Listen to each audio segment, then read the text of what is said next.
My brother's wife showed up at my door at 11 p.m., soaking wet from the rain, mascara running down her cheeks, and whispered 5 words that changed everything. Just one night. Please. I stood frozen in my doorway, staring at the woman I'd introduced to my brother 4 years ago. The woman I'd watched walk down the aisle toward him. The woman I'd buried feelings for so deep I almost forgot they existed. But here she was. Vivian, my brother's wife. Standing in my hallway, like a ghost of every thought I'd never allowed myself to think. Her hands were trembling. Her voice cracked on the word please, like it cost her everything to say it. She wasn't trying to seduce me.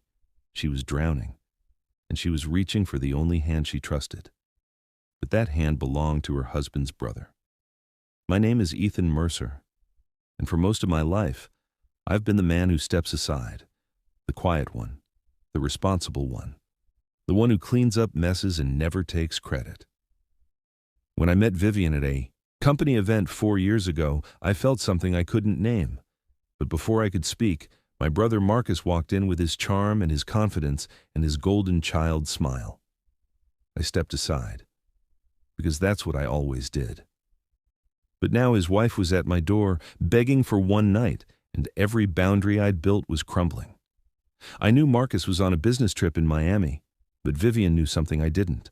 There was no conference, no meetings, just a resort, a woman named Brittany, and 8 months of lies he thought she'd never discover. She found out 3 weeks ago. She hadn't slept in their bed since. She'd been dying inside their guest room, pretending everything was fine, waiting for someone, anyone, to see her. And tonight, she broke. "Vivian," I said softly, stepping back to let her in. "You're soaking. Come inside." She didn't move at first, just stood there, rain dripping from her hair onto my welcome mat, like she wasn't sure she had the right to cross the threshold. "I shouldn't be here," she whispered. "But you are." She looked up at me then, and I saw it, the same wound I carried, the loneliness of being unchosen, the exhaustion of being invisible to the person who promised to love you. I reached for her hand. It was ice cold. "Come inside, Vivian. Please." She let me pull her in. I grabbed a towel from the bathroom and wrapped it around her shoulders. She sat on the edge of my couch, shivering, clutching the towel like a lifeline.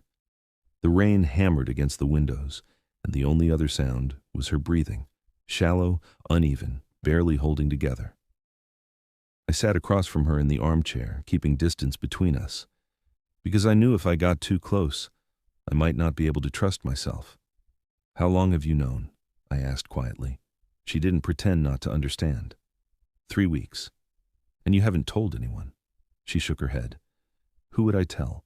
Your parents worship him. My friends all think we're the perfect couple. And you—" She stopped, her voice catching. "What about me?" She looked at me with eyes that held 4 years of silence. "You're the only one who ever really saw me, Ethan. Even when Marcus didn't." The words hit me like a punch to the chest. I thought about all the family dinners where Marcus talked over her, all the holidays where he checked his phone while she was mid-sentence, all the times I watched her laugh at my jokes and wondered if I was imagining the way her eyes lingered. I wasn't imagining it, but she was my brother's wife. "Vivian," I said carefully, "what happened tonight? Why now?" She pulled out her phone with trembling hands and showed me the screen. It was a location tracker, a pin on a resort in Miami, and next to it, a text thread between Marcus and someone named Brittany. The messages made my stomach turn. "I tracked his phone," Vivian said flatly. "He told me he had a conference. But there's no conference. There's just her." I stared at the screen, reading words my brother had written to another woman, words he should have been saying to his wife. 8 months, Ethan. He's been lying to me for 8 months. I set the phone down. My hands were shaking now, too. "Why didn't you confront him?" "Because I wanted to be sure," her voice cracked. "Because I kept hoping I was wrong. Because I thought maybe if I was a better wife, he'd come back to me." "Vivian, this isn't your fault." "Then why does it feel like it is?" The question hung in the air, heavy and unanswerable. I thought about my own divorce 2 years ago. My ex-wife had left me for someone more exciting. She said I was too predictable, too safe, too boring. I spent months wondering what I could have done differently, what part of me wasn't enough. But the truth was, some people leave because they're broken, not because you are. It feels like your fault because that's what betrayal does, I said quietly. It makes you question everything about yourself. But the problem isn't you, Vivian. The problem is him. She looked at me, tears streaming down her face. I haven't slept in 3 weeks. I've been living in the guest room, pretending everything's fine, watching him come home and kiss my cheek like I don't know where his mouth has been. Her voice broke completely. I just wanted one night, Ethan. One night where someone looked at me like I was worth something. One night where I wasn't invisible. She stood up suddenly, crossing the distance between us. Before I could react, she was standing in front of my chair, looking down at me with desperate eyes. Just one night, please. I need to feel like I'm still alive. Every alarm in my head was screaming. This was my brother's wife. This was the woman who wore his ring. This was a line I could never uncross. But I also saw the woman in front of me, not as Marcus's wife, but as Vivian. The woman who laughed at my terrible jokes. The woman who remembered my coffee order. Get the key. Woman who once told me, after too much wine at Christmas dinner, that I was the best Mercer brother and didn't even know it. She wasn't asking for my body. She was asking if she was still worth wanting. I stood up slowly, and she stepped back, her breath catching, expecting rejection.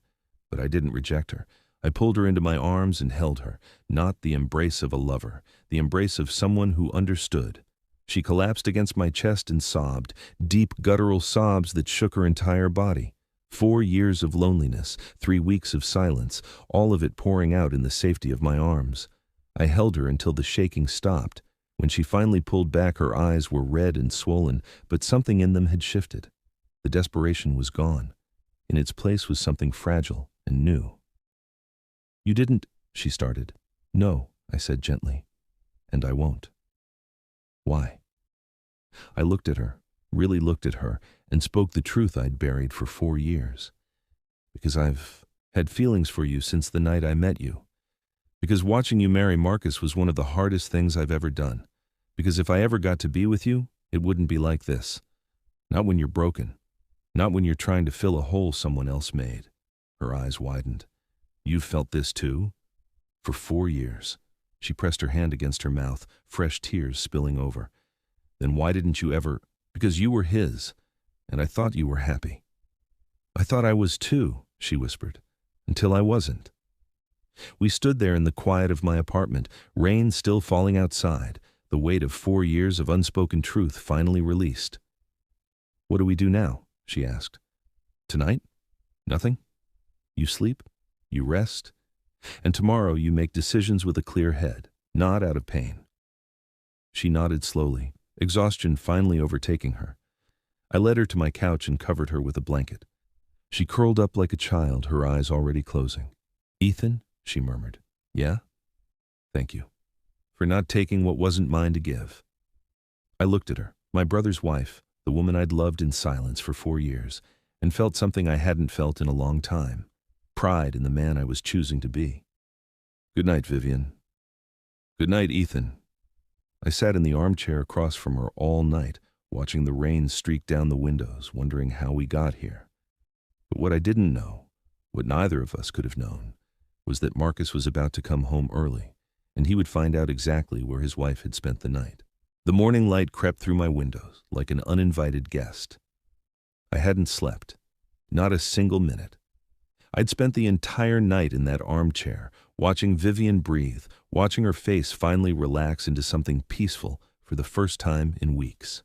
She looked younger when she slept. The tension in her jaw softened. The crease between her eyebrows disappeared. And for a few hours, she wasn't my brother's wife or a woman betrayed. She was just Vivian, the woman I'd loved in silence for 4 years. But morning always brings reality. Around 7 a.m., she stirred. Her eyes fluttered open, confused at first, then remembering. She sat up slowly, the blanket falling from her shoulders, and looked at me. You stayed up all night, she said softly. Couldn't sleep. Because of me? Because of everything. She pulled her knees to her chest, wrapping her arms around them like she was trying to hold herself together.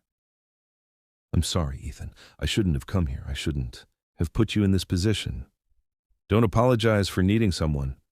But you asked to feel seen. There's nothing wrong with that. She stared at me for a long moment, her eyes glistening. Why are you so good? I almost laughed. I'm not good, Vivian. I'm just trying not to be selfish. That's the same thing. Maybe it was, maybe it wasn't. All I knew was that I'd made it through the night without crossing a line I could never come back from, and that had to count for something. I made coffee while she freshened up in the bathroom. The apartment felt different now, charged with something unspoken, something that couldn't be ignored anymore. We'd said too much to go back to pretending. When she came out, her face was washed clean, her hair pulled back. She looked tired but steadier, like the storm had passed through her and left something calmer in its wake. I handed her a mug, black, 1 sugar, the way she'd always taken it. She noticed. You remember. I remember everything about you. She held the mug with both hands, staring into it like she could find answers in the steam. What am I supposed to do now, Ethan? Go home? Pretend I don't know? Keep sleeping in that guest room while he lies next to someone else in Miami? You can't keep living like that. I know. Her voice broke. But I don't know how to stop. I sat down across from her at my small kitchen table. The morning sun painted stripes across the surface between us. You have to confront him, Vivian. You have to end the pretending. And then what? Divorce? Start over at 34? Explain to everyone that the perfect marriage was a lie? Better than dying slowly inside a lie. She set down her mug and looked at me with eyes full of fear. Will you be there? When I tell him? The question caught me off guard. Vivian, I don't think that's... I know it's complicated. I know it's messy. But you're the only person I trust. You're the only one who knows the truth. I wanted to say yes. Every part of me wanted to protect her, to stand beside her, to be the man she needed. But I also knew what it would look like. The brother standing with the wife against the husband. The family would never see it as support. They'd see it as betrayal. Let me think about it, I said finally. She nodded, accepting the answer even if it wasn't the one she wanted. We finished our coffee in silence. The rain had stopped overnight, and through my window I could see the city waking up, cars moving, people walking, life continuing as if nothing had changed. But everything had changed. Around 9 a.m., Vivian gathered her things. Her clothes had dried overnight, though they were wrinkled and stained with yesterday's mascara tears. I should go, she said, standing by my door, before anyone sees my car outside your building. Vivian. She turned back. I crossed the room and took her hands in mine.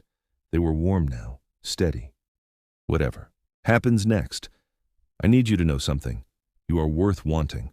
You always have been. Marcus's failure to see that says everything about him and nothing about you. Her eyes filled with tears again, but this time she was smiling through them. You're the best man I've ever known, Ethan Mercer. I'm just a man who's trying to do the right thing. Sometimes that's the hardest thing to be. She squeezed my hands once, then let go. I watched her walk down the hallway toward the elevator, her footsteps echoing in the empty corridor. She didn't look back. If she had, I might have done something stupid. I might have called her name. I might have asked her to stay.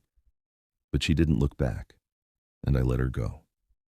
3 hours later, my world collapsed. I was at my desk at work, staring at blueprints I couldn't focus on, when my phone rang. The screen showed Marcus's name. My stomach dropped. I answered on the second ring. Marcus. Where is she, Ethan? His voice was ice, cold, and controlled, but with something dangerous underneath. What are you talking about? Don't play stupid with me. I came home early this morning. Vivian wasn't there. But you know what was there? Her car, parked in the driveway, so she left on foot, in the middle of the night, in the rain. My heart was pounding now. Marcus, I checked her phone location. She turned it off around 10:30 last night, but before she did, I saw the last ping. Your apartment building, Ethan. She was at your apartment. I closed my eyes. This was exactly what I'd feared. Let me explain. Explain? His voice cracked with fury.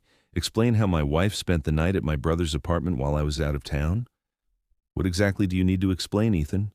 Nothing happened. Right. Nothing happened. She just showed up at your door at 11 p.m. soaking wet, and nothing happened.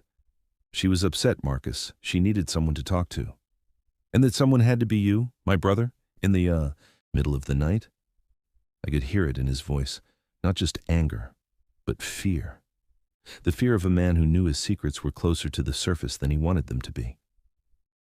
Why was she upset, Marcus? I asked, my voice harder now. What could possibly have driven your wife to leave her house in a rainstorm and show up at my door? Silence. That's none of your business. It became my business when she cried in my arms for 3 hours. More silence, longer this time. I'm coming over, Marcus said finally, his voice low and dangerous. You and I need to talk. Face to face. Fine, I'll be here. He hung up without another word. I sat at my desk, staring at my phone, knowing that the next few hours would determine everything. My relationship with my brother, my place in my family, the future I'd barely allowed myself to imagine. But before Marcus arrived, another call came. This one was worse. My mother. Ethan. Her voice was trembling, not with anger, with heartbreak. Marcus just called me. He told me what happened. Mom, listen to me. How could you? She was crying now. How could you do this to your own brother, to our family? Nothing happened, Mom, I swear to you. She came to talk. She was hurting. I let her sleep on my couch. That's all. That's not what Marcus said. Marcus is lying, the same way he's been lying to Vivian for 8 months. What are you talking about? I hesitated. This wasn't my story to tell. But Marcus had fired the first shot. He'd twisted the narrative to make me the villain before Vivian could tell the truth. Ask him about Miami, Mom. Ask him about Brittany. Ask him why his wife hasn't slept in their bed for 3 weeks. Silence on the other end. You're making excuses, she said, but her voice was less certain now. You're trying to deflect. I'm telling you the truth, and when Vivian tells you her side, you'll see it too. I don't know what to believe anymore. Then wait. Wait until you have the whole story. That's all I'm asking. She didn't respond for a long moment. When she spoke again, her voice was hollow. Your father and I are coming over for dinner Sunday. Both of you will be there, and we're going to sort this out as a family. Fine. And Ethan? If I find out you're lying to me, if you really did betray your brother, I don't know if I can forgive that. The words cut deeper than any knife. I understand, Mom. She hung up. I sat alone in my apartment, the weight of my mother's doubt pressing down on my chest. I had done everything right. I had held the line. I had protected Vivian without taking what wasn't mine. But none of that mattered. Because Marcus had spoken first, Marcus had controlled the story. And now I was the villain in a narrative where I'd been the only one trying to do the right thing. The rain started again outside my window, tapping against the glass like a slow, sad heartbeat. And I realized something that broke me. Sometimes doing the right thing doesn't save you. Sometimes it just gives other people more ammunition to destroy you. But I also knew something else. The truth always surfaces. And Sunday dinner was coming. Sunday came like a verdict waiting to be delivered. I drove to my parents' house with my hands tight on the steering wheel, rehearsing words I knew wouldn't matter. Marcus had already painted the picture. I was the betrayer, the snake, the brother who couldn't be trusted. But I also knew something Marcus didn't. Vivian wasn't going to stay silent anymore. She'd called me the night before, her voice steady for the first time since this all began. I'm done hiding, Ethan. Tomorrow, everyone hears the truth, all of it. Are you sure you're ready for that? No, but I'm more afraid of staying silent than I am of speaking up. I wanted to tell her how proud I was, how brave she was, how much I wished I could stand beside her when she faced the storm, but I knew my presence would only complicate things. This was her battle to fight, her truth to tell. All I could do was show up and let the chips fall. My parents' house sat at the end of a quiet street lined with oak trees. The same house where Marcus and I grew up, the same kitchen where Mom made pancakes every Saturday, the same backyard where Dad taught us to throw a football. But today, it didn't feel like home. It felt like a courtroom. I walked in and found them already seated in the living room, Mom and Dad on the couch, Marcus in the armchair by the window. He looked up when I entered, his jaw tight, his eyes cold. "Ethan." Dad's voice was cautious, measured, like he was trying to stay neutral in a war he didn't understand. "Dad." "Mom." I sat down across from Marcus, leaving an empty chair between us. The silence was suffocating. Mom cleared her throat. "We're waiting for Vivian. She said she had something to say." Marcus shifted uncomfortably. "I don't see why she needs to be here. This is between me and Ethan." "It's between all of us," Dad said firmly. "Whatever happened affects this whole family." The front door opened, and Vivian walked in. She looked different, stronger. Her hair was pulled back, her makeup minimal, her posture straight. She wasn't the broken woman who'd shown up at my door 5 days ago. She was someone who'd found her voice and wasn't afraid to use it. She didn't sit down. She stood in the center of the room, facing all of us. "Thank you for letting me speak," she said quietly. "I know you've heard Marcus's version. Now I need you to hear mine." Marcus leaned forward. "Vivian, this isn't necessary." "Yes, it is." Her voice cut through his like a blade. "You don't get to control this narrative, Marcus. Not anymore." He fell silent. Vivian took a breath and turned to my parents. 5 nights ago, I showed up at Ethan's apartment. That part is true. I was soaking wet. I was crying. And I asked him for something I shouldn't have asked for. Mom's face tightened. Dad's hands clasped together. "But nothing happened," Vivian continued. "Ethan didn't touch me. He didn't take advantage of my pain. He held me while I cried. He made me coffee. He slept in a chair all night while I slept on his couch. And in the morning, he told me to go home and face my problems with a clear head." She paused, letting the words settle. "That's what your son did. The son you raised to be honorable. He had every opportunity to cross a line, and he didn't. Because he's a good man." Mom's eyes were glistening now. Dad looked at me with something I hadn't seen in days, uncertainty shifting toward belief. But Vivian wasn't finished. She turned to Marcus and her voice dropped to something cold and steady. "Now let me tell you why I was at Ethan's door in the first place." Marcus's face went pale. 8 months ago, you started an affair with a woman named Brittany. You've been lying to me every single day since. Business trips that weren't business trips.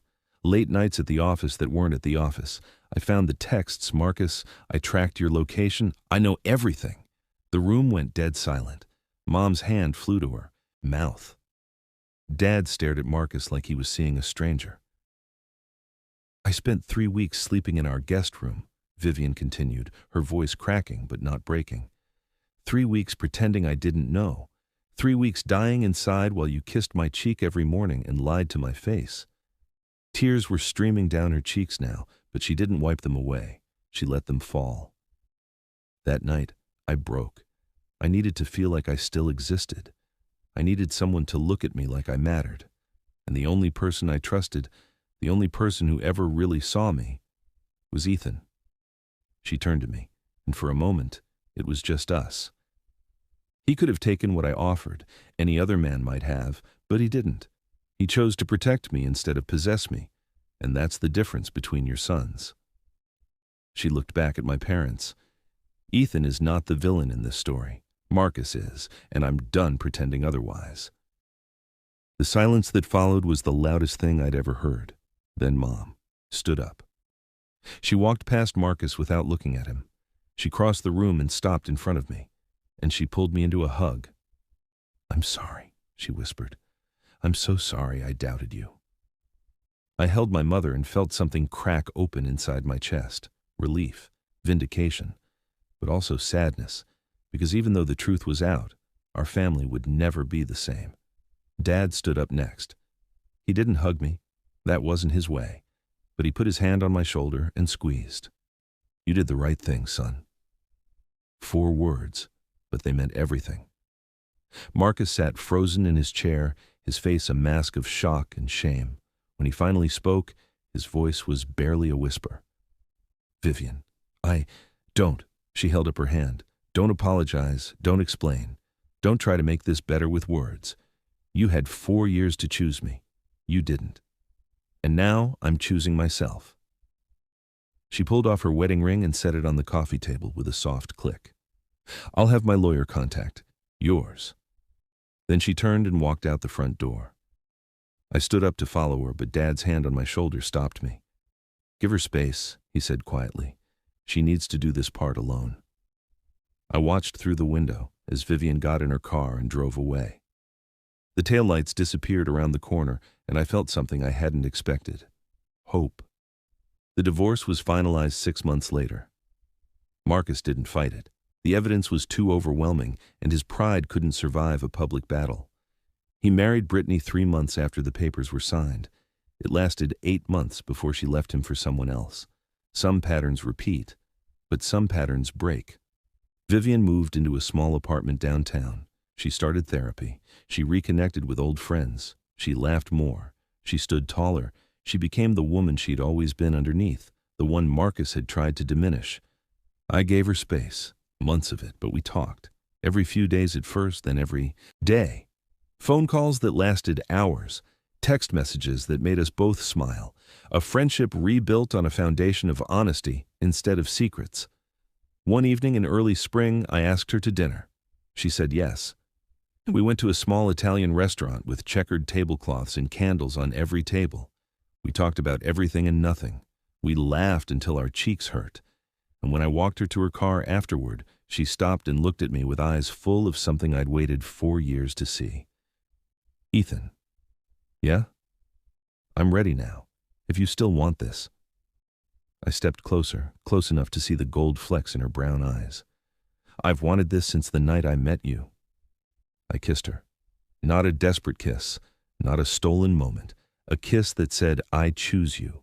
Today, tomorrow, every day we have left."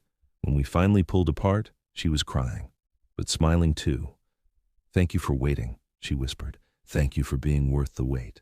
1 year later, we stood on the balcony of our apartment, the same apartment where she'd shown up soaking wet on the worst night of her life. She leaned against my chest, watching the city lights sparkle below us. "Do you remember what I said that night?" she asked softly. "When I showed up at your door?" "I remember everything about that night."